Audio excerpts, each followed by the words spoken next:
Habang si Vikir ay nananatiling tapat sa kanyang pamilya, siya ay inakusahan ng kaanib sa angkan ng demonyo at dahil dito ay nahatulan ng kamatayan. Sa loob ng Baskerville family, ay may lalaking nakatayo at nag-iikot sa loob ng kwarto puno ng mga paslit. Sinabi niya na walang espesyal na bata at puro mga basura lang. Napatingin siya sa isang paslit at sinabing bakit ang tahimik ng basurang ito. Sabay sabing ilipat ang mga bata sa Cradle of Sword. Siya ay nagising sa katawan ng paslit at nakita niya ang salarin sa kanyang kamatayan, na si Hugo at doon ni Vikir nalaman na siya ay na-reincarnated noong paslit pa siya. Si Vikir ay dating namuhay bilang hound, nabuhay bilang illegitimate son, at nag-training sa poor environment. Ang hound ay dapat devoted sa kanyang mission tulad ng assassination, intelligence, ambush, threatening at iba pa. Ang hound ang gumagawa ng mga dirty work para gawing best ang Baskerville family sa 7 families. Ang dahilan kung bakit siya ay nanatiling tapat ay simple lang, dahil gusto niya na ma-acknowledge siya ng pamilya niya at ni Hugo. 10 taon ang lumipas ang gate sa kaharian ng demonyo ay nagbukas. Ang laban sa pagitan ng demonyo ay nauwi sa panalo ng mga tao, at ang reward na binigay sa mga tapat na hound ay kamatayan. Si Vikir ay nangakong hindi na mamumuhay tulad ng past life niya. Gusto na niyang maghigant pero wala siyang magawa dahil siya ay isang paslit pa lamang, at napagtanto niya na ito ay isang opportunity para siya ay lumakas. Ang mga batang pinanganak sa Baskerville family ay kailangan dumaan sa isang pagsusulit. Sila ay binabato sa maze swords at kailangan nila makarating sa Styx River para ma-examine ang kanilang talent. Ang Styx River ay isang legendary river na ginagawang iron ang katawan ng mga bata. Para makapunta sa Styx River ay kailangan muna nila dumaan sa helix-shaped wall of blades. Si Vikir ay nakapunta na sa Styx River at dali-dali siyang pumunta sa river at kukuha ng maraming blessing. Ang tubig ay sinusugatan ang kanyang katawan at ine-endure niya ito para sa kanyang sarili. Ang mga tauhan ay nag-aalala dahil baka mamatay si Vikir, pero si Hugo ay napabilib kay Vikir at sinabi sa kanya na pwede na siya umahan, pero di pa rin umahan si Vikir. Hanggang sa nawalan na siya ng malay at niligtas siya ni Hugo at napabilad ito dahil meron na agad siyang ngipin. Tinanong ni Hugo sa kanyang butler kung anong pangalan ng bata, at sinabi niyang ito ay si Young Master Vikir. At sinabi ni Hugo na isang greedy na anak ang nabuhay. Ngayon ay gagamitin ito ni Vikir para patalasin ang kanyang kapangyarihan, at pag dumating na ang oras na pupugutan niya ng ulo ang kanyang master. Ang Baskerville family ay mawawala sa history sa kamay ni Vikir. Si Vikir ay nagising at success ang pag-absorb niya sa Styx River. Isang tauhan ang nagbigay kay Vikir ng isang present at ang laman nito ay isang makamandag na Bloody Mamba. Isang nagngangalang Madam ang nagpadala nito para i-assassinate siya, at konti lang sa Baskerville ang tinatawag na Madam. Si Vikir ay hindi nagpasindik at sinakal ang 2 ahas, at sinabing wawasakin niya ang buong pamilya gamit ang kanyang 2 kamay. Sa sumunod na araw nagulat ang mga tauhan sa nakita nila, dahil nakita nilang mahimbing na natutulog si Vikir katabi ang mga patay na ahas. Lahat ng nannies na shift ng gabi na yon ay tinorture at pinatay, pero hindi pa rin nila nalaman kung sino ang nagpadala nito. Si Vikir lang ang nakakaalam nito. Makalipas ang 8 taon, ang mga bata ay tinuturuan ng iba't ibang level ng swordsmanship. Ito ay mga sword beginner, sword expert, sword graduator, at ang pinakahuli ay tinatawag na sword master. Ang pinakamalakas sa Baskerville ay nasa level ng sword master at ito ay si Hugo. Napaisip si Vikir na kailangan niyang mabawi ang kanyang kapangyarihan ng past life niya bago ang age ceremony. Si Vikir ay nakakuha ng strong physique sa pagdive niya sa Styx River sa loob ng 7 minutes, siya ay mas talented kesa sa iba. 3 magkakapatid ang bumubuli kay Vikir at tinawag siyang garbage van. Sinabi nila na siya daw ay nagdive sa Styx River sa loob ng 7 minuto at sinakal ang 2 vipers hanggang mamatay ito. Ang 3 magkakapatid na ito ang sumaksak kay Vikir habang tumatakbo siya noong past life niya. Sila ay tinatawag bilang Hugo Le Baskerville Strident. Sinasabi ng 3 kumagnato na ayaw nila kay Vikir at sabay tutok ng patalim kay Vikir. At sinabi ng isang kambal na kapag nagstay ka daw ng matagal sa Styx River ang katawan mo ay magiging metal, na ibig sabihin ay hindi siya nasusugatan sa mga patalim. Sinabi pa niyang hindi siya mamamatay pag sinaksak siya nito, tinawag niya ang isa pa niyang kambal at biglang tinakpan ang bibig ni Vikir. Pero si Vikir ay sumasabay lang sa trip ng mga kumag na ito, Lumipas ang ilang minuto ay nagulat sila dahil di pa rin nahihimatay si Vikir at sabing bitawan na niya ito. Pero pagbitaw niya nakita niyang dumudugo ang kamay niya at sumigaw, at sabay ngumiti si Vikir sa mga kambal. At sabi ng mga kambal na hindi daw sila takot kay Vikir pero yung isang kambal nila ay takot na dahil kinagat ang kanyang daliri. Napag-isipan ng kambal na umalis na at dalhin ang isa nilang kambal sa priest para pagalingin ang kamay nito, sabay sabi ni Vikir na sino nagsabi na pwede na kayong umalis. Nagalit ang isang kambal at sinabing mas matanda sila kay Vikir ng 1 taon sabay sinugod si Vikir at sasaksakin niya ito pero nagulat siya nang hindi tinablan si Vikir nito. Sabi ni Vikir na sila ay Baskerville at ang power at talent overcome the age, sabay ngumit si Vikir at sinabing maglaro daw sila hanggang sa huli. Agad sinapak ni Vikir ang isang kambal sa muka at tinadyakan ang isa. Sabi ni Vikir na wag sila matakot, dahil gagaling agad sila pag nalunasan ng priest.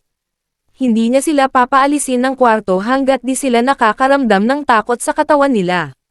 Magiging mabait daw siya at papakawalan niya ang isa, at biglang sabi ng kambal na sino sa kanila ang makakaalis.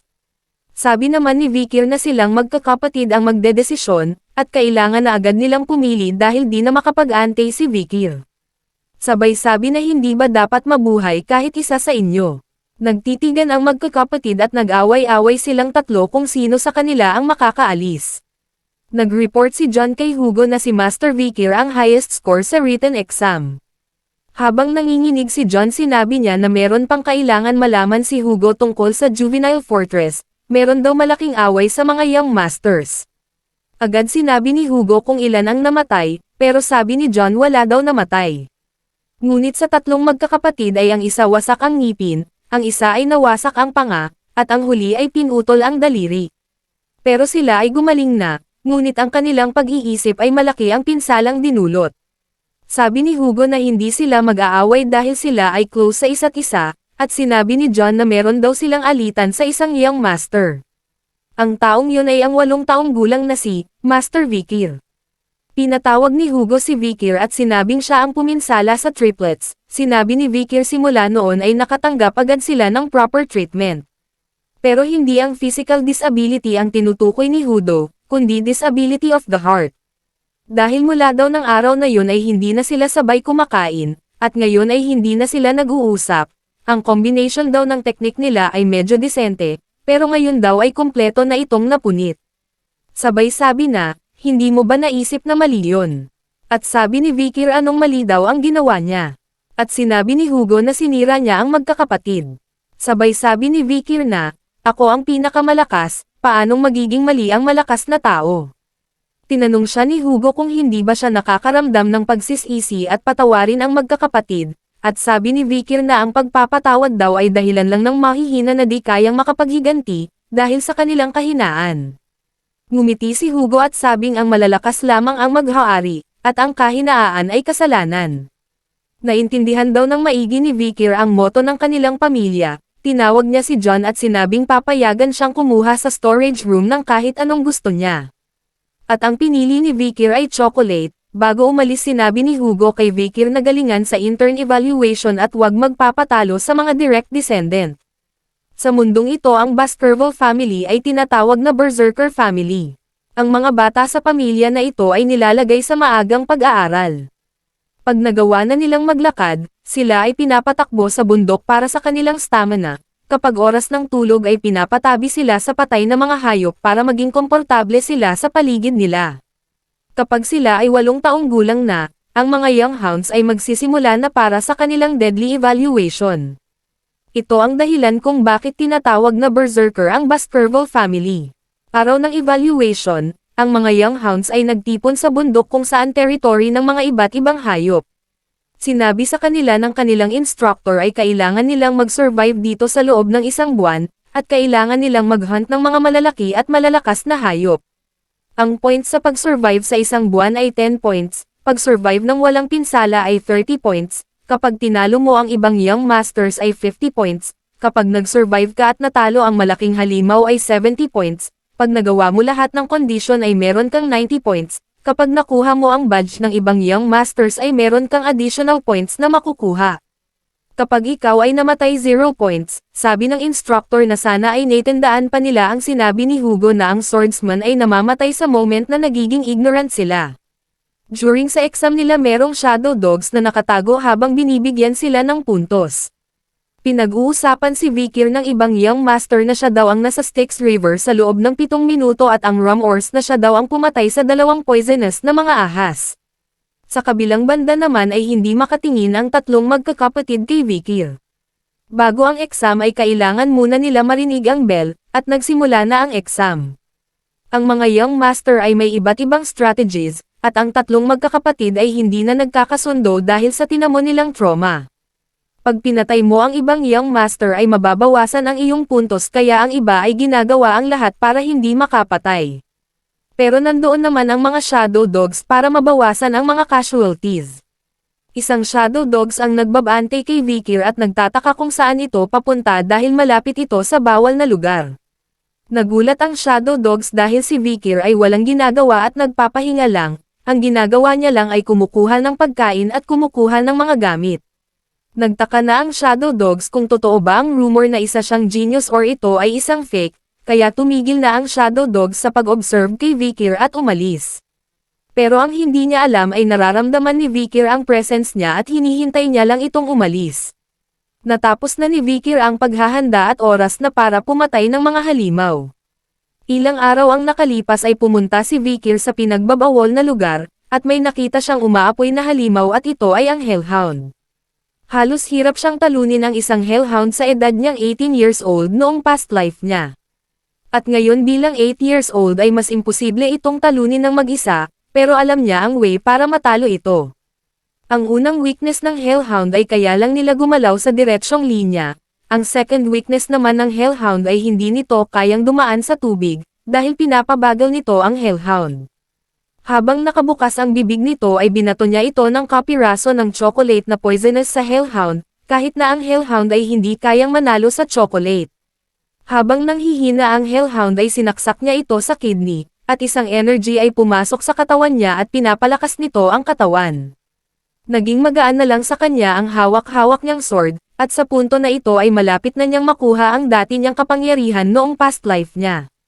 Iniisip niya kung anong magiging itsura ni Hugo pag nakita niyang pinatay ng isang 8 years old ang mapanganib na halimaw na ang rating ay B+. Sa nagawa niyang ito ay sigurado na siya ang makakakuha ng first place sa test na ito. Nakadecided na din siya kung ano ang kukunin niyang reward, ito ay pati ang past life niya ay hindi pinangarap na makuha ito. Pagtingin niya sa likod ay may mga hellhounds na nakasunod sa kanya at handang ipaghiganti ang namatay nitong kalahi. Pinugutan ni Vikir ang isang hellhound at ang iba ay biglang nanginginig, nagtaka si Vikir kung bakit ito natakot sa bloodlust ng isang 8 years old, dahil ang hellhound ay hindi nagpapasindak sa kanilang biktima. Pagtingin niya sa likod ay may nakita siyang halimaw na may 3 ulo at ito ay tinatawag na Cerberus. Ito ay mapanganib na may rating na A+, nagulat si Vikir kung bakit ito nandito dahil ito ay nasa 7th ridge at bakit ito nasa 1st ridge.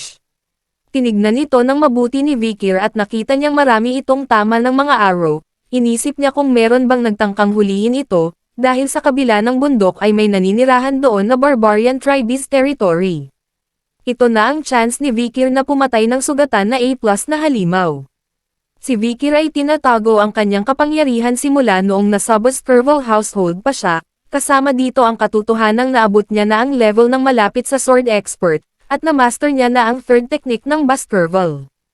Naabot niya na agad ang level ng ibang hounds na makakamit pa lang nila ito pag naging matanda na sila.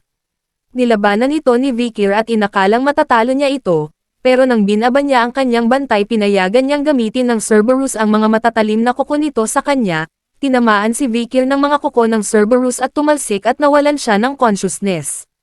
Si Vikir ay nakaranas ng direktang attack ng Cerberus, ramdam niya ang sakit sa kaliwa niyang braso, si Vikir ay nagdesisyon na tumakbo papalayo sa halimaw na Cerberus, pag siya ay nakalagpas sa fence ay makakalabas na siya sa mapanganib na lugar.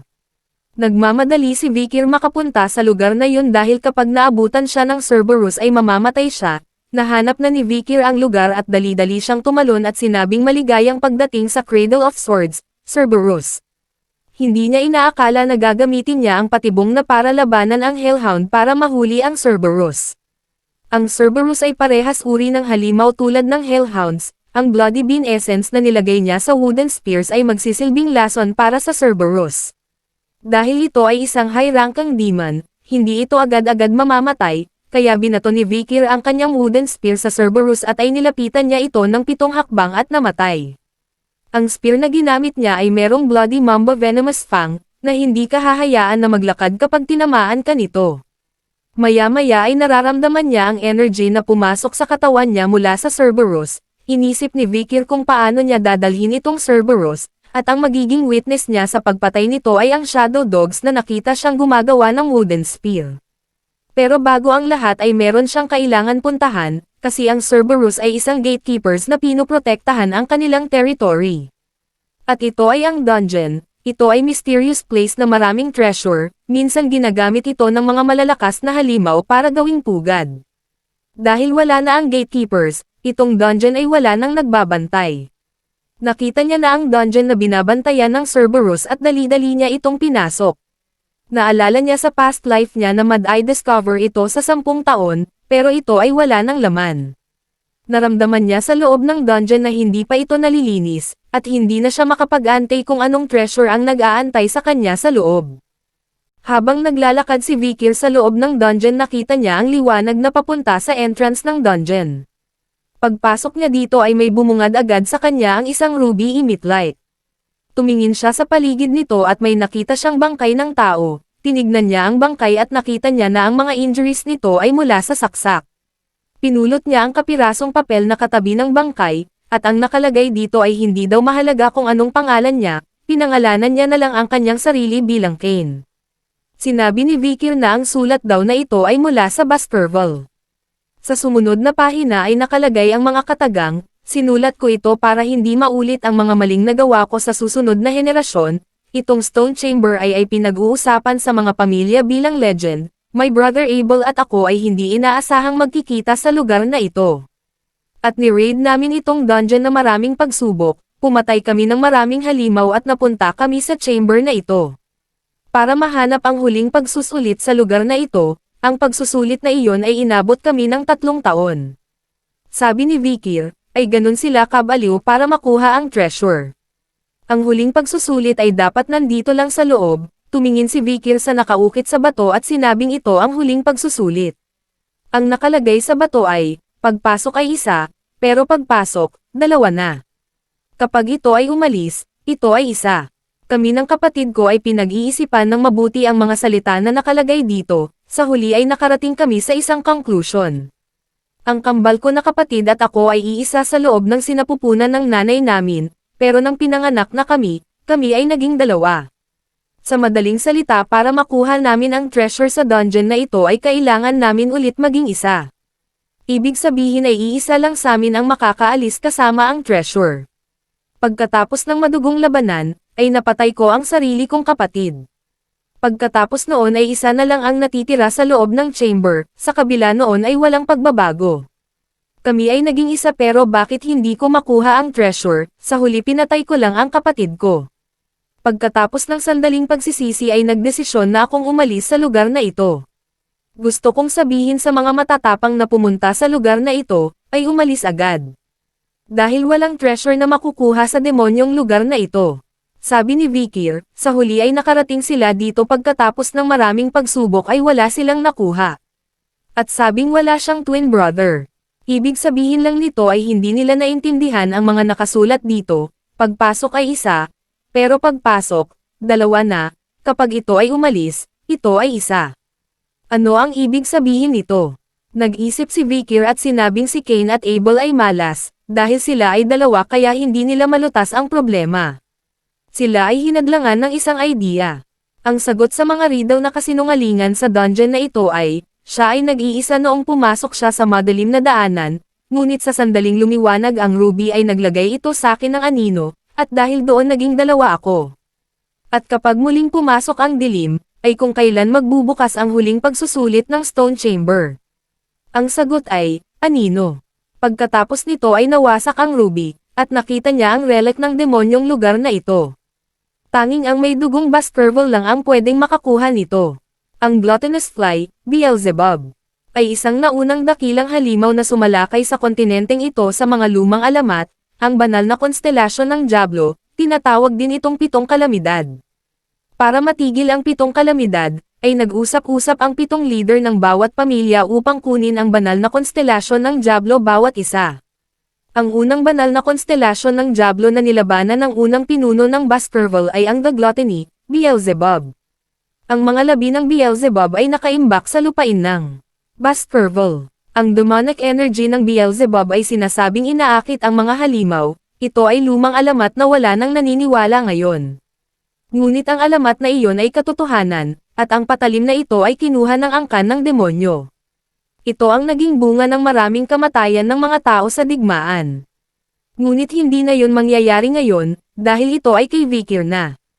Hinugot ito ni Vikir at pumasok ito sa loob ng braso niya, isang talom na ginawa mula sa bangkay ng banal na konstelasyon ng Diablo, siya ay sinuwerte para makuha ang Beelzebub na ito. Si Vikir ay excited kung gaano siya lalakas sa buhay na ito.